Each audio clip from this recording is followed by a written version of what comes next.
Hello students, कैसे हो आप लोग। आज फिर एक नए टॉपिक के साथ, नए कॉन्सेप्ट के साथ टॉपिक चल रहा है रोटेशन, जो कि बहुत बड़ा और बहुत इंपॉर्टेंट चैप्टर है। तो इट टेक्स टाइम, फिनिश होने में टाइम लगेगा, राइट। आज एक टॉपिक पढ़ा रहा हूं मैं। टॉपिक का नाम है इक्विलिब्रियम ऑफ रिजिड बॉडी। एक रिजिड बॉडी, रिजिड का मतलब जानते हो ना, एक ऐसी बॉडी जिसका अपना शेप होता है, अपना साइज होता है। तो मैं ये बताने जा रहा हूं कि अगर कोई भी रिजिड बॉडी इक्विलिब्रियम में है तो वो इक्विलिब्रियम में किस कंडीशन में होती है, कब तक रहती है, वगैरह वगैरह वगैरह। तो स्टार्ट कर रहे हैं। एक रिजिड बॉडी के साथ किस किस तरह का मूवमेंट हो सकता है। या तो लीनियर मोशन हो सकता है या एंगुलर हो सकता है। दो तरह के मूवमेंट हो सकते हैं बेटा। या तो वो बॉडी लीनियर मोशन करेगी या वो बॉडी रोटेशन करेगी। तो अगर लीनियर मोशन के लिए कौन रिस्पॉन्सिबल होता है? फोर्स। एंगुलर मोशन के लिए कौन रिस्पॉन्सिबल होता है? टॉर्क। तो अगर कोई बॉडी इक्विलिब्रियम में है तो इसका मतलब ये हो गया कि उस पे पहला कॉन्सेप्ट तो ये समझना कि अगर वो बॉडी इक्विलिब्रियम में है, एक मिनट, तो पहला कॉन्सेप्ट तो आप ये समझना कि अगर वो बॉडी इक्विलिब्रियम में है बेटा, तो उस बॉडी पे पहली बात तो जो नेट फोर्स होगा वो जीरो होगा। There will be no net force, no net force, force नहीं होगा, फोर्स नेट फोर्स जीरो होगा। आई मीन टू से कि जितना फोर्स राइट साइड लगेगा बॉडी पे, उसको लेफ्ट साइड वाला फोर्स बैलेंस कर लेगा, और जितना फोर्स अपवर्ड लगेगा बॉडी पे, उसे डाउनवर्ड वाला फोर्स बैलेंस कर लेगा। ये हुआ नेट फोर्स जीरो होने का मतलब कि अगर कोई बॉडी इक्विलिब्रियम में है तो उस पे नेट फोर्स जीरो हो गया। मतलब जितना राइट साइड बॉडी पे फोर्स लगेगा उतना ही लेफ्ट साइड लगेगा, जितना अपवर्ड लगेगा उतना डाउनवर्ड लगेगा। दूसरी बात ये कि अगर उस पे इक्विलिब्रियम है तो उसमें लीनियर मोशन नहीं है, नेट फोर्स जीरो, और फिर उसमें रोटेशन भी नहीं है, रोटेशन भी नहीं है मतलब नेट टॉर्क जीरो, क्योंकि रोटेशन के लिए कौन रिस्पॉन्सिबल होता है? टॉर्क। तो वहां पे टॉर्क भी जीरो करना पड़ेगा। जब इक्विलिब्रियम का मतलब एकदम मूवमेंट नहीं, no movement, no linear motion, no rotation, तो नेट टॉर्क भी जीरो होगा। अब नेट टॉर्क जीरो का क्या मतलब होता है? फोर्स जीरो का मतलब तो ये हो गया कि राइट साइड वाले को लेफ्ट वाला बैलेंस कर लिया, अपवर्ड को डाउनवर्ड बैलेंस कर लिया। लेकिन नेट टॉर्क जीरो होने का मतलब हो गया कि जो टॉर्क क्लॉकवाइज रोटेशन कराने के चक्कर में है, उसको बैलेंस कर लेगा कौन? वो दूसरा टॉर्क जो एंटी क्लॉकवाइज उसको रोटेट करने के चक्कर में। यस, ये हुआ। तो नेट टॉर्क भी जीरो होता है और नेट फोर्स भी जीरो होता है। यही है कॉन्सेप्ट किसका? इक्विलिब्रियम का। नेट फोर्स जीरो भी होगा, नेट टॉर्क भी जीरो होगा। नेट फोर्स जीरो होने का मतलब राइट साइड वाले फोर्स को लेफ्ट वाला बैलेंस कर लेगा, अपवर्ड फोर्स को डाउनवर्ड वाला फोर्स बैलेंस कर लेगा। नेट टॉर्क जीरो होने का मतलब जो टॉर्क क्लॉकवाइज रोटेट कराना चाह रहा है उसको एंटी क्लॉकवाइज वाला टॉर्क बैलेंस कर लेगा। यही होता है कॉन्सेप्ट किसका? इक्विलिब्रियम का। अब इस पे ऐसे समझ में नहीं आएगा, इसे अच्छे से समझना है तो हम कुछ क्वेश्चंस करेंगे, अच्छे अच्छे क्वेश्चंस करेंगे। हम क्वेश्चन में आ रहे हैं बेटा, ध्यान से देखिएगा। क्वेश्चंस की प्रैक्टिस करते हैं, राइट। कैसे होगा क्वेश्चन? ध्यान से सुनना, अच्छे से सुनना, बहुत अच्छे से सुनना। कैसे क्वेश्चंस बनते हैं, कैसे सॉल्व होता है, किस तरह के क्वेश्चंस आते हैं, सुनना। जैसे मैंने कहा कि आपके पास एक रॉड है। If you have a rod, सुनो, आपके पास एक रॉड है, राइट। रॉड का खुद का जो भी मास होगा तो यहां पे इसका वेट काम करेगा, mg हो गया। रॉड दो जगह पर फिक्स्ड है, रखी हुई है। रॉड दो पॉइंट पे रखी हुई है, एक यहां एक यहां, ओके। तो अब रॉड पे क्या फोर्स काम करेगा? तो mg। और आपको पता है कोई भी बॉडी जब किसी सरफेस पे रख देते हो तो वो सरफेस एक नॉर्मल फोर्स लगाता है। तो यहां पे दो फोर्स लग गए नॉर्मल, एक फोर्स लग गया N1। जब भी एक बॉडी दूसरे सरफेस से टच करती है तो नॉर्मल फोर्स काम करेगा, दूसरा फोर्स लग गया N2, ओके। फिर क्या बोला है? इसके अलावा उसने ये भी बोला है कि भाई सुनो, ये हो गया, ये हो गया। अब आप सुनो, ध्यान से सुनो। तो बोलोगे सर क्या सुनाना चाह रहे हो? जो मैं सुनाना चाह रहा हूं वो सुनो। मास की वैल्यू गिवन है 5 kg, it is given 5 kg, I am not telling, this is the question. और बेटा सुनिए, पूरे रॉड की लंबाई है 3 मीटर, और जहां पे रखा गया है रॉड को इस एंड से 1 मीटर के डिस्टेंस पे, और यहां जहां रखा गया है वो भी इस एंड से 1 मीटर के डिस्टेंस पे। पूरे रॉड की लंबाई 3 मीटर। आपने जो रॉड को रखा है जिस पॉइंट पे, वो पॉइंट इस एंड से 1 मीटर, ये भी पॉइंट इस एंड से 1 मीटर, मास 5 kg, ये सब चीजें गिवन है। पूछा ये है कि ये दोनों फोर्स बताओ, क्या बताओ, find what N1 and N2, yes ये पूछा है कि दोनों फोर्स बताओ, N1 क्या है और N2 क्या है, इस फोर्स की जानकारी दो। और कुछ भी नहीं लिखा है, नो मूवमेंट, कोई मूवमेंट के बारे में इसने बात नहीं की है, इसका मतलब वो इक्विलिब्रियम में माना जाएगा।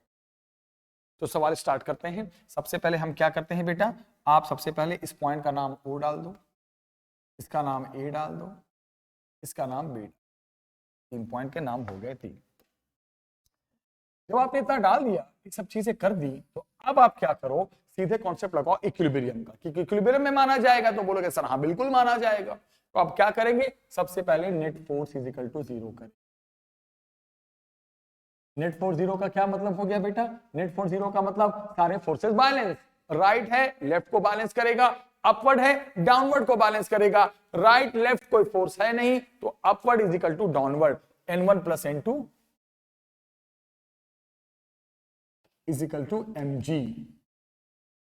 ये बन गया आपका इक्वेशन नंबर 1, हो गया। इक्विलिब्रियम में तो फोर्स बैलेंस होगा। फोर्स बैलेंस का मतलब क्या होता है बेटा, right side force is equal to left side force, upward force is equal to downward force, upward force is equal to downward. ठीक है, फिर आप क्या बोलोगे, अब टॉर्क भी करना है सर। अब नेट टॉर्क भी 0 होगा, तो टॉर्क जब निकालते हैं तो किसी एक पॉइंट के रेस्पेक्ट में मानते कि ये एक्सिस है, यहां पे एक्सिस है, यहां तो कोई रोटेशन है नहीं, तो कहां पे माने, किसको एक्सिस माने, बिना एक्सिस माने टॉर्क निकल नहीं सकता। तो ज्यादातर लोग सेंट्रल पॉइंट को, जहां उस बॉडी का वेट होता है, उसी को एक्सिस मान लेते हैं। तो आप क्या करेंगे, नाउ टॉर्क लो, टॉर्क किसका होता है, फोर्सेस का, now torque of all forces, सभी फोर्सेस का टॉर्क देखो, इस पॉइंट के रेस्पेक्ट में देखो, अबाउट पॉइंट O। हमेशा सेंटर के रेस्पेक्ट में ही टॉर्क देखा जाता है, सेंट्रल पॉइंट के रेस्पेक्ट में ही टॉर्क देखा जाता है। तो अब आप ये जो सेंट्रल पॉइंट है O, इसके रेस्पेक्ट में टॉर्क देखो। ओके, सबसे आसान तरीका टॉर्क देखते हैं। अब बेटा जब हम टॉर्क देखेंगे तो आप मुझे एक बात का ध्यान देना और मुझे समझाना कि अब हम कैसे टॉर्क देखें। टॉर्क के लिए क्या देखोगे, सबसे पहले कि ये वाला इसको कैसे रोटेट कराना चाह रहा है, N2, तो N2 ऊपर है तो इसको ऐसे घुमाना चाह रहा है क्लॉकवाइज। फिर देखोगे कि N1 इसको कैसे रोटेट कराना चाह रहा है, तो N1 देखो इसको एंटी क्लॉक। और mg का तो टॉर्क होगा नहीं। आप याद कीजिए, मैंने पढ़ाया था, ये कॉन्सेप्ट सुन लो, ध्यान से सुन लो, हर उस फोर्स का टॉर्क 0 हो जाता है जो उसी जगह से पास करता है जिस जगह पे एक्सिस है, जिस पॉइंट के रिस्पेक्ट में आप टॉर्क निकाल रहे हो। अब पॉइंट, किस पॉइंट के रिस्पेक्ट में टॉर्क निकाल रहे हो, सोचने वाली बात है। आप किस पॉइंट के रिस्पेक्ट में टॉर्क निकाल रहे हो, आप मुझे एक बात बताओ, आप किस पॉइंट के रिस्पेक्ट में टॉर्क निकाल रहे हो, O के रिस्पेक्ट में। और ये mg इसी जगह पे काम कर रहा है जहां पे, जिस पॉइंट के रिस्पेक्ट में टॉर्क निकाल रहे हो, जिस जगह को आप एक्सियल पॉइंट मान रहे हो, जिस जगह पे एक्सिस एज्यूम कर रहे हो। तो जो फोर्स उसी जगह पे काम करे जिस जगह पे एक्सिस होता है, तो उस फोर्स का तो टॉर्क होगा ही नहीं, क्योंकि परपेंडिकुलर डिस्टेंस बनेगी ही नहीं। टॉर्क क्या होता है, फोर्स इनटू परपेंडिकुलर डिस्टेंस, कहां से, एक्सिस से। फोर्स भी इसी जगह पे है, एक्सिस भी आप इसी जगह पे मान रहे हो, तो फोर्स उसी जगह पे, एक्सिस ऑफ रोटेशन भी उसी जगह पे, पॉइंट O के रिस्पेक्ट में ही टॉर्क ले रहे हो, इसी जगह पे एक्सिस मान रहे हो। यानी कि टॉर्क का फॉर्मूला होता है फोर्स इनटू परपेंडिकुलर डिस्टेंस। और एक्सिस कहां, परपेंडिकुलर डिस्टेंस कहां से लेनी है, एक्सिस से। एक्सिस भी O से ही है, फोर्स भी ये वहीं पर है, तो इसका टॉर्क होगा ही नहीं, डिस्टेंस ही नहीं बनेगा एक्सिस से। तो वो याद रखना, हर वो उस फोर्स का टॉर्क 0 हो जाता है जो एक्सिस से पास करता है, जो उसी जगह से पास करता है जिस पॉइंट के रिस्पेक्ट में टॉर्क लिया जाता है। ओके, तो अब क्या हो गया बेटा, इसका टॉर्क तो खत्म, इसके टॉर्क की तो बात ही नहीं करेंगे, इसका टॉर्क नहीं होगा, भूल जाओ। तो अब क्या होगा, टॉर्क किसका किसका होगा बेटा, एक तो N1 का होगा और एक N2 का होगा। किस पॉइंट के रिस्पेक्ट में रहे हैं, O के रिस्पेक्ट में। तो क्या हो जाएगा टॉर्क, बताना, टॉर्क ड्यू टू कौन से फोर्स के रिस्पेक्ट, N1 के लिए, क्या होगा, फोर्स जो भी N1 है इंटू परपेंडिकुलर डिस्टेंस, कहां से, एक्सिस से। एक्सिस किस पॉइंट पे माना गया है, O के रेस्पेक्ट में, तो O से B तक की डिस्टेंस N1 इंटू OB। अब बताओ ये कैसा टॉर्क बना रहा है, ये भी लिखना पड़ेगा, एंटी क्लॉकवाइज, तो यहां पे एंटी क्लॉकवाइज। अब लेंगे टॉर्क ड्यू टू N2, अब N2 के कारण टॉर्क लेंगे तो क्या होगा, फोर्स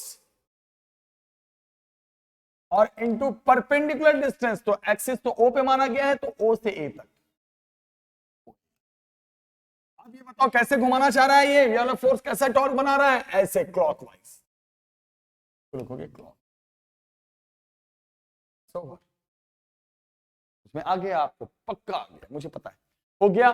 फिर आगे एक फोर्स हो गया, दो फोर्स हो गया, बोलोगे सर जितने फोर्स होते हैं उसका टॉर्क होगा, mg का टॉर्क होगा नहीं, तो इसको लिखने की जरूरत नहीं, इसका टॉर्क तो होगा ही नहीं, क्यों, क्योंकि ये उसी जगह पे जहां पर से एक्सिस लिया गया है। ओके, फिर क्या कहा था मैंने, इक्विलिब्रियम में है तो क्या कहा था बेटा, clockwise torque is equal to anti clockwise torque, यानी N1 into OB is equal to N2 into OA, क्योंकि इक्विलिब्रियम में कॉन्सेप्ट है ना, नेट फोर्स का जीरो, एक इक्वेशन बना।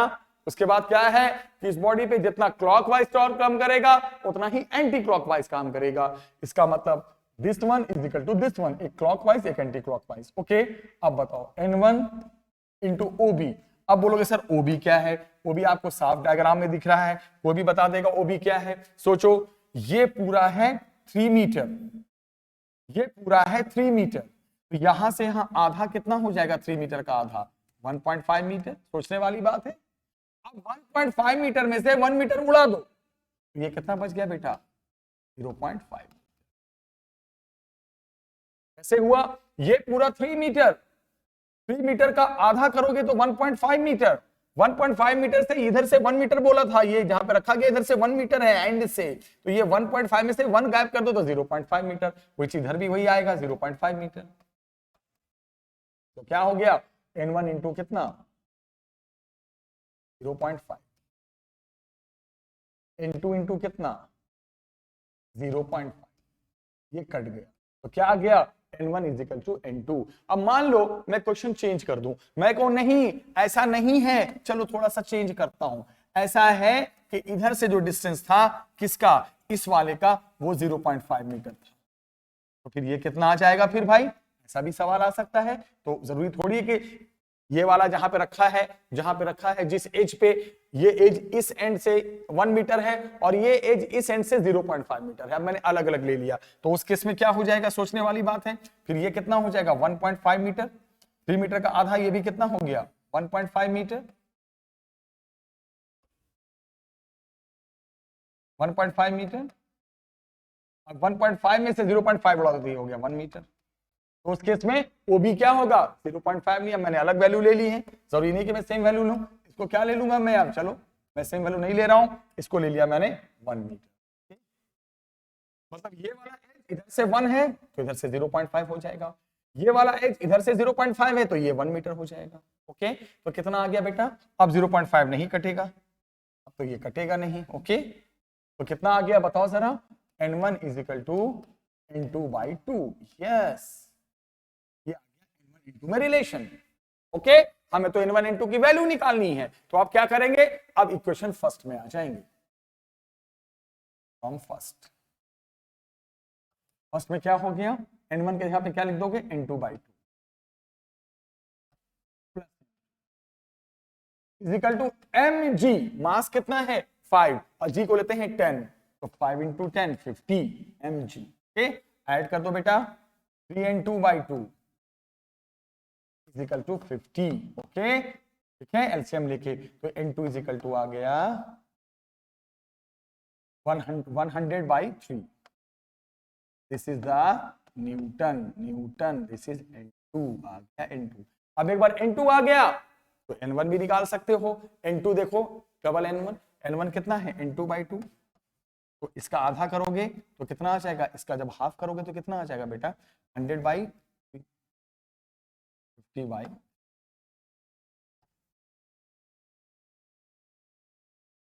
की भी वैल्यू आ गई और N2 की भी वैल्यू आ गई। कैसे करना है समझ में आया?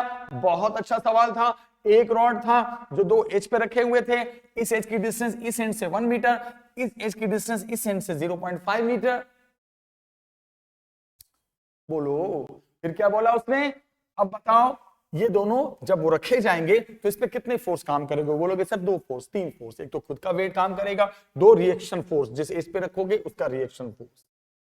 रॉड की लंबाई 3 मीटर, तो आधी लेंथ कितनी हो जाएगी बेटा? सोचने वाली बात है 1.5। ये एज इधर से 1 है तो ये 0.5, ये एज इधर से 0.5 तो ये 1। क्योंकि इक्विलिब्रियम में है तो पहला फोर्स का बनेगा net force 0। It means what? Upward force is equal to downward force, equation number 1। दूसरा नेट टॉर्क 0, तो नेट टॉर्क का क्या मतलब होता है? नेट टॉर्क 0 का मतलब जो क्लॉकवाइज घुमाना चाहेगा वो टॉर्क और जो एंटी क्लॉकवाइज घुमाना चाहेगा वो टॉर्क बराबर कर देंगे। तो टॉर्क, अब टॉर्क लिया जाता है क्या? टॉर्क का formula force into perpendicular distance. फिर आप बोलोगे कहां से परपेंडिकुलर डिस्टेंस? कुछ तो एक्सिस की बात करो। मैंने कहा मैं करूंगा एक्सिस की बात। हमेशा सेंट्रल पॉइंट को एक्सिस अक्सर माना जाता है। कहीं भी मान सकते, इसको भी मान सकते थे बट इसको मानते हैं ज्यादा। और जिस पॉइंट पे एक्सिस होता है तो वहां पे लगने वाले फोर्स का कोई टॉर्क डेवलप नहीं होता है, क्योंकि एक्सिस और फोर्स एक ही जगह पे है, कोई डिस्टेंस नहीं बनेगा। फिर दो इक्वेशन, एक torque N1 into OB, N2 into OA, दो इक्वेशन बन गया। एक क्लॉकवाइज एक एंटी क्लॉकवाइज, इक्वेट करो, N1 N2 में रिलेशन आ गया और इस रिलेशन को यूज कर लो, वहां N1 N2 की वैल्यू आ गई। ये एक बहुत अच्छा सवाल था इक्विलिब्रियम ऑफ रिजिड बॉडी पे। दोनों ये पूछेगा, यही पूछता है रिएक्शन फोर्स। जब कोई बॉडी टच हो रही है सरफेस से तो नॉर्मल फोर्स बताओ, जहां जहां टच है वो कितना रिएक्शन फोर्स लगाएगा। ये क्वेश्चंस आते हैं इंपॉर्टेंट। अब यहां पर मैं आपको नेक्स्ट क्वेश्चन कराऊंगा, एक और सवाल बहुत अच्छा क्वेश्चन, क्योंकि इक्विलिब्रियम आ रहा है। बेटा एक बात बताऊं, जब तक आप जितने क्वेश्चंस नहीं करोगे, सिर्फ थ्योरी पढ़ने से नहीं होता, जितने क्वेश्चंस करोगे ना उतनी अच्छी फिजिक्स होगी। एक बहुत अच्छा सवाल है, one of the best question. Question ये है बेटा कि एक आपके पास लैडर है, सीढ़ी से कहते हैं हिंदी में। यार सीढ़ी तो टेढ़ी हो गई यार। एक आपके पास लैडर है और ये ऐसे रखी है। ये ऐसे नहीं तो दीवार में यू टेक लगा के रख देते हैं। ये सीढ़ी ऐसे रखी हुई है, ये लैडर ऐसे रखा हुआ है, ऐसे करके वॉल और ये ग्राउंड। सुनना, बहुत अच्छा क्वेश्चन है, ध्यान से सुनना। उसने क्या बोला है कि ये जो लैडर का जो लोएस्ट एंड है वो इससे 2 मीटर के डिस्टेंस पे, सुनना पड़ेगा, 2 मीटर के डिस्टेंस। और उसने कहा है कि जो लैडर की लेंथ है ये इसने 3 मीटर का, 2 मीटर आई डोंट नो, याद नहीं है, शायद ऐसे ही कहा था 3 मीटर, और ये लेंथ है 5 मीटर। Okay done. तो उसने बोला था कि ये स्मूथ है, सरफेस स्मूथ है, फ्रिक्शन की कोई बात नहीं। उसने लैडर का मास भी दे रखा है 5 kg। ओके, अब पूछा ये है कि ये दो जगह कांटेक्ट बना रहा है। एक कहां बना रहा है? वॉल के साथ। एक कहां बना रहा है? ग्राउंड के साथ। तो दोनों जगह पे आपको पता है एक फोर्स लगेगा। कौन सा फोर्स लगेगा? Normal force. एक फोर्स यहां लगेगा नॉर्मल फोर्स, और एक फोर्स यहां लगेगा नॉर्मल। N1 और N2, ये क्या है N1 N2 बेटा? ये N1 N2 क्या है? आप ध्यान से देखो, ये N1 है, ये N2 है। याद है नॉर्मल फोर्स कब लगता है? नॉर्मल फोर्स कहां लगता है? जब कोई भी चीज किसी सरफेस के साथ टच हो तो वो सरफेस पुश करती है। एक यहां से पुश मिलेगा, एक यहां से पुश मिलेगा। दो पुश मिल गए, और क्या फोर्स काम करेगा ये भी बताओ, और इसका खुद का वेट जो बिल्कुल सेंटर पे काम, 3 फोर्स हो गए। Okay, 3 force. और अब आप क्या करो, ये 3 फोर्स आपको दिखाई दे ही रहे हैं, कौन कौन से फोर्स, इसको मैं येलो से लिख देता हूं ताकि हाईलाइट हो ज्यादा। एक तो mg, और जहां जहां कांटेक्ट वहां वहां नॉर्मल फोर्स, एक यहां से एक यहां से। इस पॉइंट का नाम पॉइंट में नाम देते हैं, इसका नाम ए रख देते हैं, इसका नाम बी रख देते हैं, इसका नाम सी रख देते हैं, इसका नाम ओ रख देते हैं। ठीक है, चलिए सारा कुछ रख दिया। निकालना वही है क्या, N1 और N2। क्या फाइंड करना है बेटा, what you have to find, what you have to find, आपने क्या फाइंड करना है। थोड़ा मैं इसको ना डबल ओवर राइटिंग हो गया था, तो मैं इसको सही कर रहा हूं।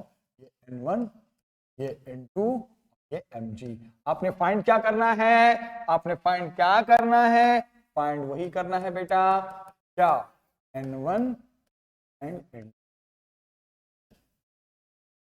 N1 और N2 फाइंड कर। अब मैं आपको एक और ट्रिक बताता हूं, इसमें क्वेश्चन को थोड़ा और अच्छा कर देता हूं, मेरा मन कर रहा है अच्छा कर सकता हूं। इसमें यह भी बोल दिया है कि ये जो वॉल है ये स्मूथ है, लेकिन ये जो ग्राउंड है ये रफ है। ये भी बोल दिया कि ग्राउंड रफ है।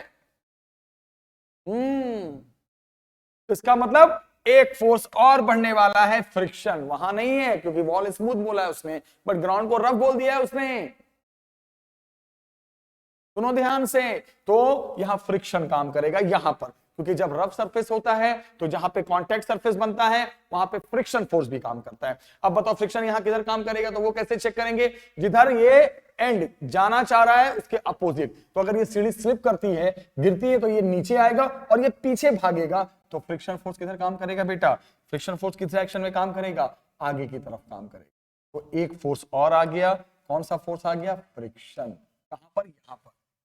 तो कितने फोर्स टोटल लग गए, टोटल फोर्स कितने लगे बताओ इस बॉडी पे, पहला फोर्स mg, ये तो लगना ही लगना था। दूसरा फोर्स, यहां कांटेक्ट है सरफेस पुश होगा, यहां कांटेक्ट है सरफेस पुश होगा, 3 फोर्स। चौथा फोर्स, ये सरफेस स्मूथ है, ये वॉल स्मूथ है, यहां कोई फ्रिक्शन का चक्कर नहीं है, लेकिन जो ग्राउंड है वो रफ है, तो यहां फ्रिक्शन भी लगेगा सरफेस पे। जहां फ्रिक्शन कहां लगता है, जहां कांटेक्ट बनता है। अब ये लैडर, ये जो सीढ़ी है, वो जो जीना है, जो भी बोलो, ये पीछे की तरफ गिरना चाहेगा तो फ्रिक्शन आगे काम करेगा। तो यहां पे अब टोटल आपके सामने मुझे लगता है टोटल 4 फोर्स काम कर गए, 4 फोर्सेस। निकालना क्या है आपको, N1 एंड N2। फ्रिक्शन के बारे में, फ्रिक्शन जब हम निकालते हैं तो वहां के लिए, फ्रिक्शन निकालने के लिए मुझे एक म्यू चाहिए होता है। फ्रिक्शन का फॉर्मूला होता है, जैसे यहाँ पे फ्रिक्शन क्या होगा, तो फॉर्मूला होगा फ्रिक्शन का म्यू, और यहाँ पे जो नॉर्मल फोर्स लग रहा है N1, ये हमने पढ़ाया था फ्रिक्शन वाले चैप्टर में, देखना। जहां पे फ्रिक्शन फोर्स की वैल्यू पता करनी है तो आपको एक कांस्टेंट चाहिए होता है, कोएफिशिएंट ऑफ फ्रिक्शन म्यू, और वहां पर लगने वाला नॉर्मल। पंगा यह है कि म्यू की जानकारी इस सवाल में नहीं है, इसलिए फ्रिक्शन की वैल्यू हम पता नहीं कर सकते। हमारे पास फ्रिक्शन निकालने का कोई डाटा नहीं है, नहीं है। फ्रिक्शन है लेकिन हमें फ्रिक्शन का डाटा नहीं है हमारे पास, फ्रिक्शन की जानकारी नहीं होगी, इससे वैल्यू कैसे निकाले, म्यू तो दिया ही नहीं, ये कोएफिशिएंट ऑफ फ्रिक्शन दिया ही नहीं है। तो आप कैसे करें इस सवाल को, ध्यान से सुनना है। बहुत अच्छा क्वेश्चन करा रहा हूं, लास्ट क्वेश्चन है, ध्यान से देखना। तो अब क्या करेंगे, है तो इक्विलिब्रियम में मामला, तो क्या करेंगे बेटा, net force is equal to 0। यहां से शुरू हो गया, यहां से शुरू हो गया solution, this is your solution. पहला काम क्या करेंगे बेटा, net force is equal to 0। तो नेट फोर्स इक्वल टू 0 का मतलब क्या, राइट साइड फोर्स को लेफ्ट वाला बैलेंस करेगा, अपवर्ड को डाउनवर्ड। तो देखो पहले राइट साइड में कौन सा फोर्स है, फ्रिक्शन। लेफ्ट में कौन सा फोर्स काम कर रहा है, N2। F is equal to N2, equation number 1। ऐसे फोर्स बैलेंस कर रहे हैं ना, right side force is equal to left side. फिर अगला क्वेश्चन क्या बनेगा, upward force is equal to downward. Upward में N1, डाउनवर्ड में Mg।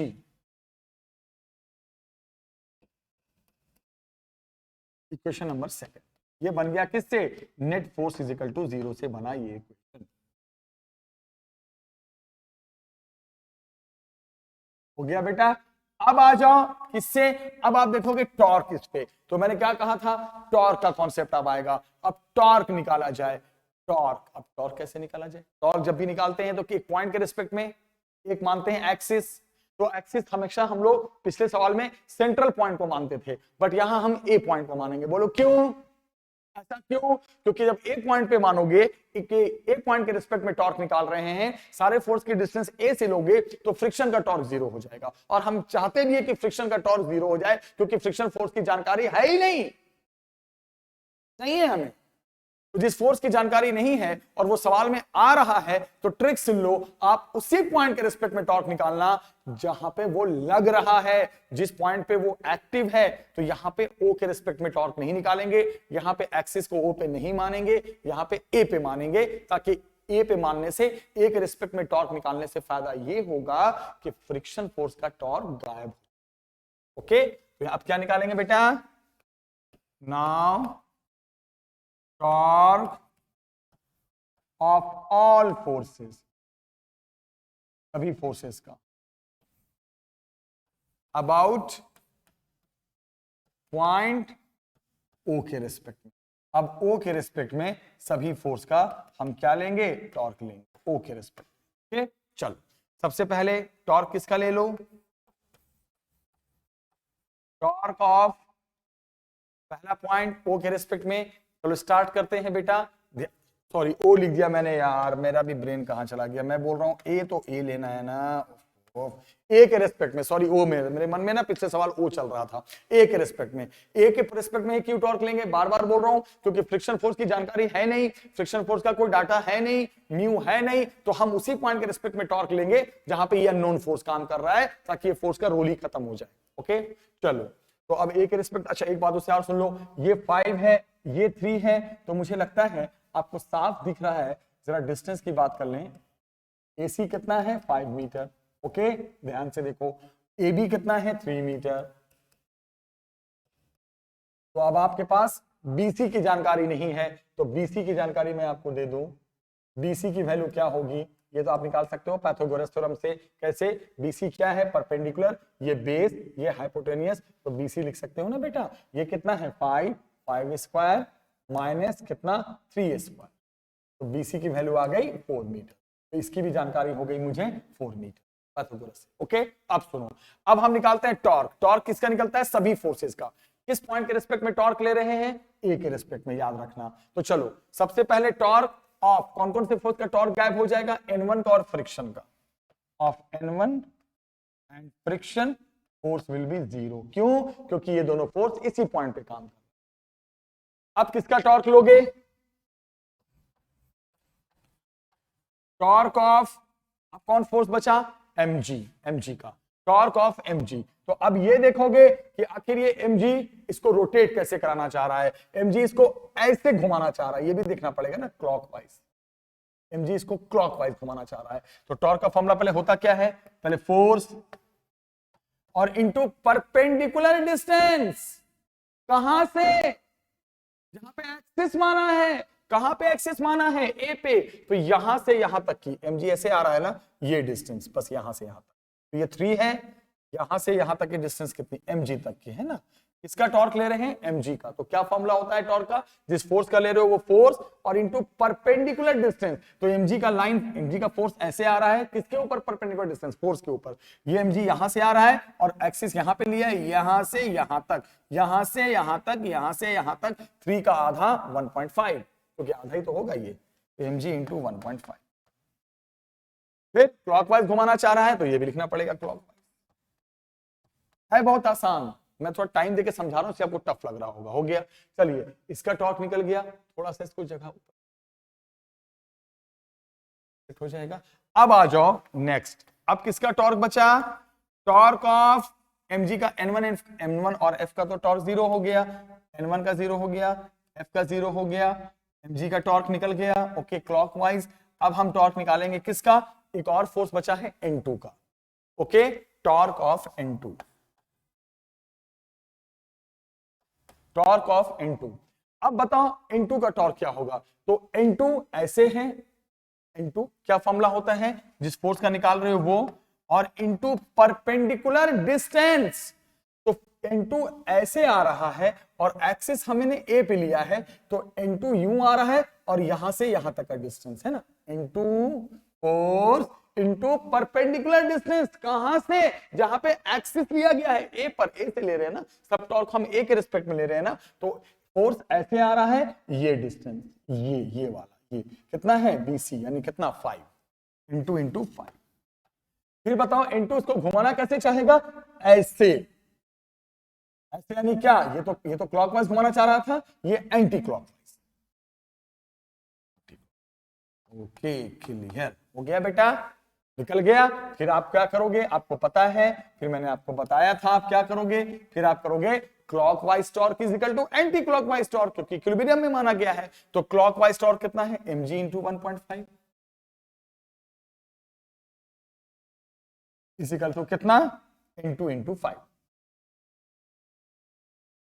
मास की वैल्यू रख दो, कितना मास था? 5 kg, 5 into g 50 into 1.5 is equal to n2, ये 5 नीचे डाल, n2 की वैल्यू आ गई 15 न्यूटन। यस, n2 आ गया, एक की जानकारी हो गई। अब n2 आ गया तो n2 तो आपको आ गया, और n1 तो सबसे पहले ऊपर ही आ गया था, n1 का तो कोई टेंशन ही नहीं था। n1 इजिकल टू क्या था बेटा? mg। n1 तो यहीं से आ गया था, mg। मास कितना था बेटा? मास 5 इंटू जी 50। n1 तो सबसे पहले आ ही गया था वहां से, n2 यहां से आ गया, और n2 जितना होगा उतना फ्रिक्शन होगा। हो सकता है पूछे फ्रिक्शन फोर्स क्या होगा, तो बोल देना फ्रिक्शन फोर्स क्या होगा, बराबर होगा। तो कॉन्सेप्ट कैसा भी आ जाए, आप मुझे एक बात बताओ, सबसे पहले आप क्या करोगे? कौन कौन सा फोर्स काम करेगा? अब इस लेटर पे कौन कौन सा फोर्स काम करेगा? खुद का वेट। इस लेटर पे क्या काम करेगा? यहां पे टच है तो एक नॉर्मल यहां से, यहां पे टच है तो एक नॉर्मल फोर्स यहां से, नॉर्मल जो पुश फोर्स होता है। फिर इसने बोला है कि ये जो वॉल है, ये जो वॉल है आपका, ये स्मूथ है। क्या बोला था? वॉल क्या है बेटा? वॉल के बारे में क्या बोला था कि wall is what? Smooth. Wall के बारे में क्या बोला था? वॉल स्मूथ है। जब वॉल स्मूथ है तो क्या हो जाएगा बताइए? अगर वॉल स्मूथ है तो क्या हो जाएगा बेटा? यहां फ्रिक्शन नहीं लगेगा। बट ये ग्राउंड रफ है, तो रफ का मतलब जब सीढ़ी नीचे लैडर पीछे की तरफ घिसकना चाहेगी, फ्रिक्शन आगे काम करेगा। एक फोर्स, 2, 3, 4, 4 फोर्सेस काम किए। डिस्टेंस में ये 3 मीटर, ये 5 मीटर, तो पाइथागोरस से ये निकल जाएगा BC कितना? 4 मीटर। अब डिस्टेंस निकाल सकते हो, हालांकि इसकी जरूरत नहीं पड़ी, फिर भी आप निकाल सकते हो। ओके, थोड़ा सा एक जगह पंगा हुआ है, जब टॉर्क mg इंटू का जब टॉर्क ले रहे हैं, थोड़ा सा मैंने कहा ना, थोड़ा सा एक बात ध्यान रखना।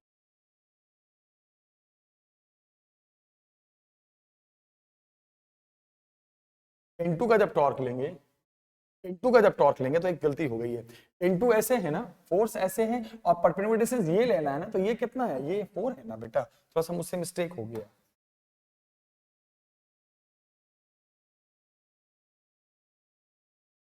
यहाँ सुनो, n2 इंटू 4 कैसे? बताओ कैसे हो गया, बताना जरा। फोर्स ये है इंटू, और परपेंडिकुलर डिस्टेंस आपको यहां से लेना है, तो ये कितना है? 5 थोड़ी है, मैंने ये ले लिया था गलती से, ये है ना, ये डिस्टेंस कितना है? 4 है, 4 मीटर। दिस इज 4 मीटर, तो इंटू इंटू कितना? 4 मीटर, याद रखना। इंटू इंटू 4, मैंने गलती से 5 ले लिया था, यहाँ पे क्या आ जाएगा बेटा? 4 आ जाएगा। This is what? 4। यहाँ पे क्या आ जाएगा? 15 इंटू 1.5 बाई 4, यहाँ से करेक्ट कर देते हैं, ठीक है, यहाँ से करेक्ट कर। क्या मिस्टेक हो गया था आप समझ गए, क्योंकि जब आप क्वेश्चन करोगे ना, तो ये डिस्टेंस का बहुत ध्यान रखना पड़ता है। कोई ज्यादा बड़ा मिस्टेक नहीं था, सिर्फ परपेंडिकुलर डिस्टेंस में एक जगह मैंने बोला तो देखो। अब यहाँ पे क्या आ गया बेटा, ध्यान से सुनिएगा, ये 5 नहीं, नीचे 4 आ जाए। अब आप सॉल्व कर दोगे, इंटू की वैल्यू जितनी भी आ गई इंटू आ जाएगा, बाकी सॉल्व कर लेना। ये सॉल्व कर भी सकते हो आप, कितना आ जाएगा नीचे? 10, 5, 75 बाई 4, इंटू की वैल्यू आ गई 75 बाई 4, 5 बाई 4। क्या था? मुझसे पंगा हो गया था, पता चला आपको? मुझसे पंगा ये हो गया था कि टॉर्क सबसे पहले किस पॉइंट के रिस्पेक्ट में लेंगे? ए के रिस्पेक्ट में। क्यों लेंगे ए के रिस्पेक्ट में? इसलिए लेंगे ए के रिस्पेक्ट में क्योंकि यहाँ पे एक अननोन फोर्स है फ्रिक्शन, जिसकी हमें जानकारी नहीं है। तो हम क्या करेंगे? हम उसी पॉइंट के रिस्पेक्ट में टॉर्क लेंगे जहां पे वो अननोन फोर्स है। तो ए के रिस्पेक्ट में टॉर्क लोगे तो फ्रिक्शन और नॉर्मल का टॉर्क सबसे पहले 0 हो जाएगा, फ्रिक्शन और N1 का, इसका, क्योंकि ये दोनों फोर्स उसी जगह पे काम कर रहा है जिस जगह पे ये एक्सिस लिया गया है। ए के रिस्पेक्ट में, ओ के रिस्पेक्ट में नहीं लेंगे, यहां हम उसी पॉइंट के रिस्पेक्ट में टॉर्क देखेंगे जहां पे ये अननोन फोर्स है, ट्रिक है। अब रही बात किसकी, अब टॉर्क किसका आएगा, mg का आएगा। तो mg into perpendicular distance, mg से परपेंडिकुलर डिस्टेंस आधा है, यहां से यहां तक लेना, कहां से, तब a से लेना है। तो mg यूं आ रहा है यहां, 3 का आधा 1.5, तो mg का टॉर्क mg इंटू 1.5, और ये घुमाना चाह रहा है क्लॉकवाइज। फिर टॉर्क किसका लेंगे, n2 का, तो n2 यूं आ रहा है, तो हॉरिजॉन्टल n2 ऐसे है, हॉरिजॉन्टल है, तो इसके ऊपर परपेंडिकुलर डिस्टेंस वर्टिकल लेंगे, और सारी डिस्टेंस लेनी कहां से, a से, तो ये डिस्टेंस कितना, 4, n2 इंटू 4, मैंने वही बाय मिस्टेक 5 कर दिया था बस। उसके बाद n2 कैसे घुमाना चाह रहा है, एंटी क्लॉकवाइज, एंटी क्लॉक। तो क्या होता है इक्विलिब्रियम में, clockwise torque is equal to anti clockwise, दोनों को इक्वेट कर, 50 इंटू 1.5 बाय 4, n2 आ गया, n1 तो पहले mg से आ ही गया था, कितना, n1 is equal to mg, तो n1 तो आप वहीं लिख दोगे mg, मास कितना है 5 इंटू g, कितना 50, n1 तो आपका पहले ही आ गया था, n2 निकाल दिया। ये है हमेशा ऐसे सवाल में N1 इंटू रिएक्शन फोर्स जो सरफेस लगाएगा वो पूछता है। अगर ये फ्रिक्शन नहीं होता, अगर फ्रिक्शन का कॉन्सेप्ट नहीं होता, तो मैं टॉर्क O के रिस्पेक्ट में लेता, सबकी डिस्टेंस O से लेता, N1 की डिस्टेंस ये लेता, N2 की डिस्टेंस ये लेता। अगर मैं O के रिस्पेक्ट में टॉर्क लेता तो क्या होता, N1 की डिस्टेंस ये होती, कितनी, 3 का आधा 1.5, N2 का डिस्टेंस कितना होता, N2 का O से ये डाल देता, ये आधा, 4 का आधा 2 हो जाता। मतलब जिस पॉइंट के रिस्पेक्ट में टॉर्क लोगे उसी से डिस्टेंस लेना है। यहां ए के रिस्पेक्ट में क्यों लिया, बार बार बोल रहा हूं, क्योंकि अननोन फोर्स यहीं पर है, इसको गायब करना था मुझे, टॉर्क वाले क्वेश्चन में इसको लेना ही नहीं था, वरना आ जाता तो फिर झमेला हो जाता, फिर इक्वेशन अननोन में आ जाता, हम ये n2 नहीं निकाल पाते। तो ये सब थोड़ा प्रैक्टिस करने वाली चीज है, ध्यान से देखना। काफी अच्छा टॉपिक पढ़ाया मैंने, इक्विलिब्रियम ऑफ रिजिड बॉडी पढ़ाया, इसमें नेट फोर्स 0 कर देना है, फोर्सेस बैलेंस कर देने हैं, टॉर्क बैलेंस कर देना है। टॉर्क कैसे बैलेंस करना है, सबसे पहले एक पॉइंट के रिस्पेक्ट में टॉर्क मानना है, और वो पॉइंट क्या होगा, या तो बॉडी का सेंटर हो सकता है, उस पॉइंट से टॉर्क लो, सब डिस्टेंस यहां से लो, कौन सी डिस्टेंस जो टॉर्क में चाहिए, force into perpendicular distance, force पे परपेंडिकुलर डिस्टेंस, जो भी फोर्स है उसके ऊपर परपेंडिकुलर डिस्टेंस, फोर्स वर्टिकल है तो हॉरिजॉन्टल डिस्टेंस, फोर्स हॉरिजॉन्टल लग रहा है तो वहां से वर्टिकल डिस्टेंस, यही सब है। मैंने इस सवाल में ए पॉइंट के रिस्पेक्ट में टॉर्क क्यों लिया, इसलिए लिया कि एक अननोन फोर्स आ गया जिसका कोई डाटा नहीं था, तो मुझे टॉर्क के इक्वेशन में इसको उड़ा देना था, इसको रखना ही नहीं था, वरना अननोन ज्यादा आ जाता, फिर हम सॉल्व कर ही नहीं पाते, फिर n1 n2 प्रॉपर्ली निकल नहीं पाता। तो इस ऐसे सवाल में जहां लगे कोई अननोन फोर्स आ गया है और उसकी जानकारी नहीं है, तो वो जिस पॉइंट पे काम करेगा उसी पॉइंट के रिस्पेक्ट में टॉर्क लेंगे, मतलब सारी डिस्टेंस सब उसी पॉइंट से लेंगे। कौन सी डिस्टेंस, जो टॉर्क में ली जाती है, परपेंडिकुलर डिस्टेंस। तो ये बेटा इक्विलिब्रियम ऑफ रिजिड बॉडी बहुत अच्छा टॉपिक था, थोड़ा सा टफ लगा होगा, बहुत ढंग से समझाया। वीडियो हो सकता है एक बार में ना समझ में आया उतना क्लियर हो, तो 2 बार 3 बार देखोगे पूरा एकदम क्रिस्टल क्लियर हो जाएगा बेटा। अब हम नेक्स्ट वीडियो में मिलेंगे, रोलिंग मोशन के सवाल करेंगे। तब तक आप पढ़ाई करें, वीडियो को बार बार देखें, चैनल सब्सक्राइब नहीं किया तो कर लें, और वीडियो को आगे भी शेयर जरूर करें बेटा। तब तक के लिए thank you, bye bye, take care.